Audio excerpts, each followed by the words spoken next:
His voice, choked with laughter, was the only reply. Her body is perfect. The sound echoed through the thin wood of the bedroom door, a booming, gleeful agreement that vibrated right through the floorboards and into the soles of my feet.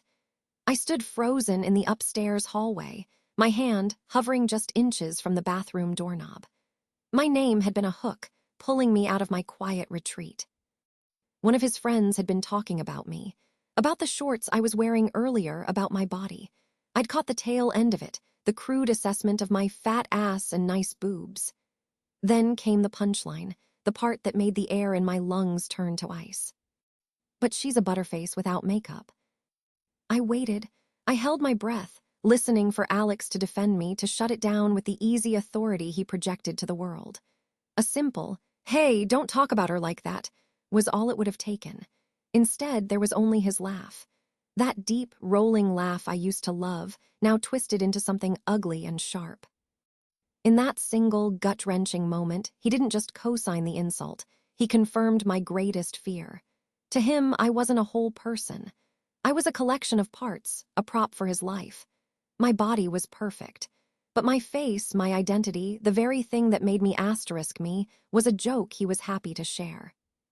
My name is Madeline, and for 2 years, I was the chief architect of a beautiful lie. By trade, I'm a digital brand strategist. I build narratives. I take a client, find the golden threads of their story, and weave them into a compelling tapestry for the world to see. I can make a startup look like a Fortune 500 company and a bland influencer look like a visionary. I am meticulous, patient, and very, very good at my job. For the last 2 years, my biggest and most personal client has been my relationship with Alex. I took the raw, messy material of our life together and curated it into a masterpiece of modern romance. Our social media was a highlight reel of perfectly filtered moments, romantic getaways to coastal towns, candid shots of him looking at me with what appeared to be adoration, and captions I wrote about supportive partnership and building a future together. I built his brand from the ground up. Before me, his online presence was a chaotic mess of blurry party photos and cringeworthy memes. I taught him about lighting, about angles, about crafting a story. He was a handsome man, but I made him look like a leading man. I was the director, producer, and editor of Alex and Madeline, the perfect couple. Offline, however, the reality was far less polished. A quiet resentment had been building in me for months, like a hairline crack spidering its way across a porcelain vase. I endured his friends, a pack of overgrown frat boys whose idea of humor never evolved past their college years. I would smile politely through their juvenile antics, then retreat upstairs to give them their Geist space, a term that always felt laced with condescension. More than that, I endured his casual dismissals. Whenever I tried to voice a concern or a feeling of unease, it was always the same response. I was being too sensitive. I was overthinking things. He had a way of making my valid emotions feel like a personal failing, a bug in my programming that needed to be fixed. It was expert-level gaslighting, and for a long time I let him do it. I let it happen because the stakes felt impossibly high. We had a shared apartment filled with furniture we'd picked out together. Our lives were deeply intertwined, a complex web of shared friends, routines, and future plans. I had invested not just my heart, but my professional skills into this project. I couldn't let the brand fail. My own expertise became my biggest vulnerability. I, the master narrator, bought into my own narrative. I kept managing the story, polishing the surface until it gleamed, desperately hoping that if I just made the illusion perfect enough, the reality would eventually be forced to match it. I was a fool. Standing there in the hallway, the laughter from downstairs finally died down, replaced by the dull thud of a video game soundtrack. The sound of Alex's betrayal still rang in my ears. He saw me not as his partner, but as a component of his image. A beautiful accessory with one unfortunate, laughable flaw. I slowly backed away from the door, my feet making no sound on the carpet. I went into our bedroom, the one with the perfectly art-directed gallery wall I'd designed, and sat on the edge of the bed. I looked at my reflection in the dark screen of my laptop, the face his friend called a butterface, the face he had laughed at. For 2 years, I had quietly managed our conflicts. I had swallowed my pride, buried my hurt, and avoided confrontation because I thought that was how you kept the peace. I thought that was how you built a life. I see now that I wasn't building a life. I was just providing free brand management for a deeply insecure man. A strange calm washed over me. The hurt was still there, a cold, heavy stone in my stomach, but it was being eclipsed by something else. It was a feeling I recognized from my professional life, the quiet, focused clarity that comes when a failing strategy is finally abandoned. The moment you stop trying to fix something broken and start planning to build something new from the rubble. He thinks I'm a pushover. He thinks I'm too sensitive. He thinks my greatest skill is picking the right photo filter. His entire social standing, the cool guy persona he wears so proudly, is a digital house of cards I built with my own 2 hands. He is utterly dependent on an image he has no idea how to maintain. He is technologically inept, arrogant, and completely unaware of how much power I truly hold. He made a fatal miscalculation. He laughed at my face, but he forgot about my brain. The brand of Alex, the perfect boyfriend, is officially under new management. And the first order of business is a complete and total liquidation. But a liquidation isn't a chaotic fire sale. It's a controlled, strategic dismantling. It requires precision, focus, and an absolute lack of emotion. I didn't storm into the living room. I didn't scream or throw things. The hot, suffocating rush of shame I felt in the hallway turned instantly to ice in my veins, a cold clarity that sharpened my thoughts. I walked silently back to our bedroom, the sound of their laughter a faint, ugly echo in my head. I sat on the edge of the bed we shared, the one with the expensive duvet cover I'd picked out, and stared at the opposite wall. For a full minute, my mind was a sudden, silent void. All the noise of the last 2 years, the justifications, the hopes, the carefully crafted captions, went quiet. Then, with a certainty that felt almost spiritual, I reached for my laptop on the nightstand. I didn't open social media to see the life I'd fabricated. I didn't open a chat window to vent to a friend. I opened a new, blank project management document, the kind I used for my most high-stakes clients. At the top of the page, I typed the project title, Project Extraction. The tears could come later. They would, I was sure of it, but they were a low-priority item on a very long list. Right now, the brand manager had taken over. The relationship was a failed campaign, a product with a fatal flaw that had finally been exposed. It was time to execute a clean, decisive exit strategy. My professional skills, the very ones I had used to build him up, now became my weapons. I began to map out the entire operation with cold precision, creating tasks and subtasks, setting deadlines for myself. The primary target was his greatest vulnerability, the carefully curated digital life he was completely incapable of managing without me. My plan was threefold. I created the first heading, Phase 1, Logistics. This was about securing my assets and establishing a safe landing zone. I created the first checklist item, Contact my sister, Sarah. I pulled out my phone, my fingers moving quickly across the screen. The message was brief and professional. Hey, need to crash on your couch for a bit. Situation here has become untenable. Will explain when I see you. No drama, no frantic emojis, just a statement of fact. Sarah, thank God, was the type to understand. Her reply came back in seconds. Doors open, bring wine. I felt a flicker of warmth in the icy landscape of my resolve. The first step was complete. Next on the checklist, pack a go bag. I moved quietly around the room, collecting only what was essential and undeniably mine. My work laptop and its chargers, my passport, a few changes of clothes, the expensive face cream I hid from him so he wouldn't use it. I left behind the framed photos of us, the gifts he'd given me, the life we had supposedly built together.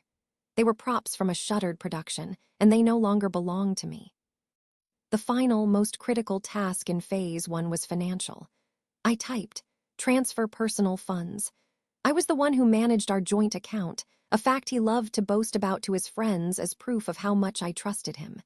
In reality, it was because he couldn't be bothered to learn how to pay bills online. I logged in, my movements practiced and efficient. I calculated my half of the balance down to the last cent, added the amount I had personally deposited to cover our last vacation, and initiated the transfer to my private account. It was a clean, legal, and irreversible transaction. With my operational base and resources secured, I moved on to the next stage.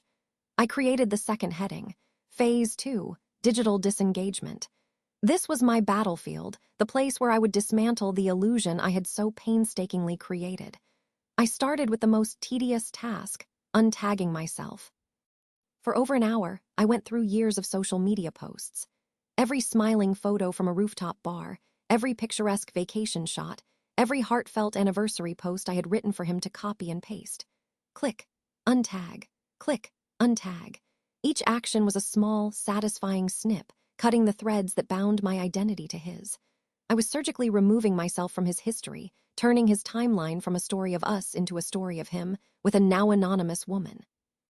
Then I prepared the final strike.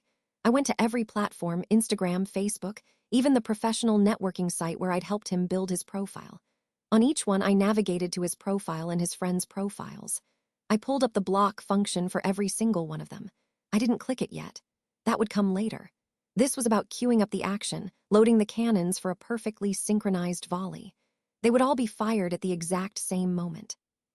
Finally, I created the last heading, Phase 3, Narrative Control. This was the endgame. A simple digital blackout wasn't enough. The strategist in me knew that the narrative had to be controlled from beginning to end. The final step had to be a confrontation, but not the kind he would expect. It wouldn't be emotional or messy. It would be a performance review. My plan was simple. I would give him one last chance to be a decent human being. I would calmly tell him I overheard the conversation. I would watch his reaction, gather my final data points on his character. I knew him. He would deflect, call me sensitive, maybe even try to twist it and say it was just a joke. He would fail the test. He always did. When he inevitably failed, I would deliver the final verdict. I would inform him that our partnership was terminated, effective immediately. Then, and only then, as I walked out the door for the last time, I would pull out my phone and execute the digital blackout. One tap to block him, one tap to block his friends, severing every last connection. He would be left alone in our apartment, stripped of the glittering facade I had built for him. He would try to log into the accounts I managed and find the passwords changed. He would go to his social media to spin his own story and find himself talking to a void, with his greatest marketing asset suddenly vanished. He would be left with nothing but the ugly, unfiltered truth of who he really is. I leaned back, my go bag at my feet and my laptop warm on my knees. The project plan was complete. Every contingency was accounted for. The trap was set. All I had to do now was wait for him to come upstairs. All I had to do now was wait for him to come upstairs. I didn't have to wait long. About an hour later, after the sound of his friends' booming goodbyes faded from the front porch, I heard his heavy footsteps on the stairs. I closed my laptop, placing it neatly on the nightstand next to my packed bag, and arranged myself on the bed, feigning tiredness. He walked in, smelling of beer and cheap cologne, a lazy grin on his face. He looked at me and his smile widened. "Hey, you! Sorry we were so loud." He didn't sound sorry at all. He sounded self-satisfied, like a king returning to his chambers after holding court. I just nodded, giving him nothing. He took that as an invitation, leaning down to kiss me, but I turned my head slightly so his lips landed on my cheek. He barely noticed, too wrapped up in his own world. I let him sleep beside me one last night. It was the easiest way to avoid suspicion, to keep the environment controlled until I was ready to execute the final phase of my plan. I lay there for hours, staring into the darkness, my breathing even and calm. I felt no sadness, no regret. I just felt the quiet, humming focus of a strategist on the eve of a major product launch. The next evening, I sat him down on the couch. I had turned off the television, creating a silence in the room that felt deliberate and heavy. He was scrolling on his phone, oblivious, and looked up with annoyance when I cleared my throat. "We need to talk," I said, my voice as neutral as a weather report. "Okay," he said, not putting his phone down. "Shoot." I kept my hands folded in my lap, a picture of calm. "I heard you and your friends talking last night," I began, "through the bedroom door." His thumbs stopped moving on his screen. A flicker of something, was it panic, crossed his face before being replaced by a mask of confusion. Heard what? We were just hanging out, Maddie, watching the game. That was the first predictable step, outright denial. He was testing to see if I was bluffing. I didn't raise my voice. I didn't get emotional. I just held his gaze. I heard the joke about my body. I heard the punchline about my face. And then, very clearly, I heard you laugh.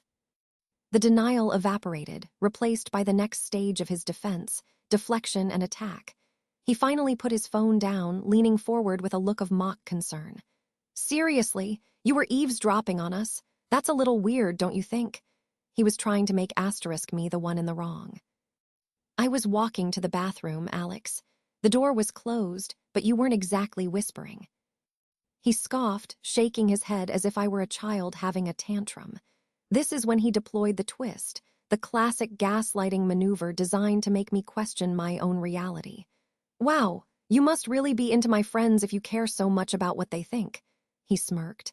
Is there something you want to tell me? That was it. That was the final piece of data I needed. There was no apology, no remorse, not even a hint of embarrassment, just a smug, misogynistic attempt to turn his cruelty into my problem. It confirmed every cold calculation I had made. He was incapable of seeing me as anything other than an object whose feelings were an inconvenience. I let the silence hang in the air for a moment, letting his ugly words echo in the space between us. I watched him, not as his girlfriend, but as a researcher observing a subject. His arrogance was his fatal flaw, and he was displaying it perfectly. This isn't working, Alex, I said, my voice still perfectly even. He actually laughed, a short, sharp bark of disbelief. He leaned back against the couch cushions, crossing his arms with an air of supreme confidence. He thought he held all the power. He thought this was a negotiation he was about to win. You're breaking up with me, he said, his tone dripping with condescension. Over a stupid joke. Maddie, you are being way too sensitive. If you're really going to break up with me over a joke, you're doing me the biggest favor of my life. I didn't flinch. I didn't argue. I just looked at him, the man whose entire public persona I had manufactured from scratch, and delivered the final verdict. We're done. His arrogant smile faltered. His face shifted from smugness to confusion as he saw the absolute finality in my eyes. He was starting to realize this wasn't a dramatic plea for attention. This was a termination of contract. As that confusion began to curdle into panic, I picked up my phone from the coffee table. In a few swift, silent taps, the plan was executed. My thumb moved with practiced efficiency across the screen. Alex's profile, block. His best friend, the one who told the joke, block. The rest of his juvenile crew, block, block, block. The digital walls went up, silent and immediate. I stood up and walked to the front door where my go-bag was waiting. The doorbell rang, a perfectly timed chime. Through the frosted glass, I could see the silhouette of my sister's car in the driveway. She was right on schedule. I opened the door. Wait, Maddie, what are you doing? Alex's voice was suddenly strained, the arrogance gone, replaced by a note of genuine alarm. I didn't look back. From the passenger seat of my sister's car, I watched our apartment building shrink in the rearview mirror until it was gone. My phone, still in my hand, began to vibrate violently. A frantic barrage of texts and missed calls from Alex lit up the screen. Then, after a minute, the notifications from his friends started. The digital hive was buzzing, confused and angry. Then, just as I had planned, there was silence. The blocks had fully taken hold. The buzzing stopped. My phone became a quiet, dark rectangle in my hand. My sister glanced over at me, a question in her eyes. I just gave her a small, tired smile. Phase 3 is complete, I said. A few days later, after the initial shock had worn off, he found another way to reach me. He somehow discovered the anonymous post I made on a relationship advice forum on Reddit, a place where I had laid out the facts of our breakup in cold, clinical detail. He sent me a screenshot of my own words, followed by a torrent of abuse from a new number. His messages were a chaotic jumble of rage and panic. He accused me of slander, of trying to ruin his reputation. He called me insecure, pathetic, and crazy. The texts were filled with typos and desperate, angry energy. And as I read them, a profound sense of calm settled over me. I knew then that my plan had worked perfectly. He wasn't mourning the loss of me, the person he claimed to love for 2 years. He was panicking at the loss of his administrator, the unpaid social media manager, the architect of his image. He was staring at the ruins of his online life, a digital kingdom now exposed as a hollow shell, and he had no idea how to rebuild it on his own.